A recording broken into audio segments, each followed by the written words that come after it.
మెదక్ జిల్లా నార్సింగ్ మండలం షేర్పల్లి గ్రామంలో అకాల వర్షానికి వరి ధాన్యాలు తడిసి వరదలో కొట్టుకుపోవడం జరిగింది. ఈ సందర్భంగా రైతులు ఆందోళన వ్యక్తం చేస్తూ తడిసిన ధాన్యాన్ని కొనుగోలు చేయాలని ప్రభుత్వాన్ని కోరడం జరిగింది.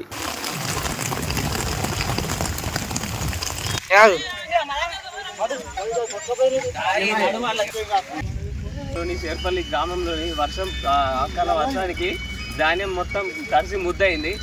ఇదాన్ని కేంద్రం కానీ మన రాష్ట్రం కానీ ఆదుకోవాలని గ్రామ ప్రజలందరూ కోరుకుంటున్నాం. మాకు మళ్ళీ ఎడవేయలేము. ఇంత వర్షం పడ్డది, మొత్తం ధాన్యం మొత్తం తడిసి ముద్దయిపోయింది. మెదక్ జిల్లా నార్సింగ్ మండలంలో షేర్పల్లి గ్రామంలో అకాల వర్షానికి ధాన్యం తడిసి ముద్దయిపోయి వాస్తు నీళ్ళతో సహా మొత్తం ధాన్యం నానిపోయినాయి. రైతులందరూ ఆందోళన చెందుతున్నారు. అదేవిధంగా మన రాష్ట్ర వ్యాప్తంగా వచ్చిన వరదలతో సహా మన షేర్పల్లి గ్రామంలో నార్సింగ్ మండలంలో చాలా ధాన్యం మొత్తం ఖరాబ్ కావడంతో ప్రభుత్వం ఆదుకోవాలని కోరుకుంటున్నాము. మరిన్ని అప్డేట్స్ కోసం మా ఛానల్ని సబ్స్క్రైబ్ చేయండి.